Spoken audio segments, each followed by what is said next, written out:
Hi, I'm Eeli Takatalo. I'm 19 years old. I'm from Salo, Finland. I've been riding since I was 3 years old, and the last 3 seasons I've been riding the European Championship.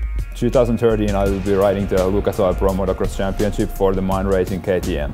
Personally, I think the best riders on tracks are in US, and my goal is to get through the qualifications, and then at the end of the year I hope to be the top 20 guy.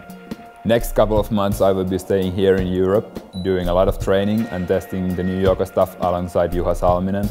Then in April I will move to States and start riding with the MUNN Racing KTM. I'm really proud that Yoko chose me to be the one who is bringing it back to the US tracks after 20 years. And I want to thank Kim from A. Hellman Corporation for believing in me since day one and giving me this great opportunity, and I will give my everything to make it happen.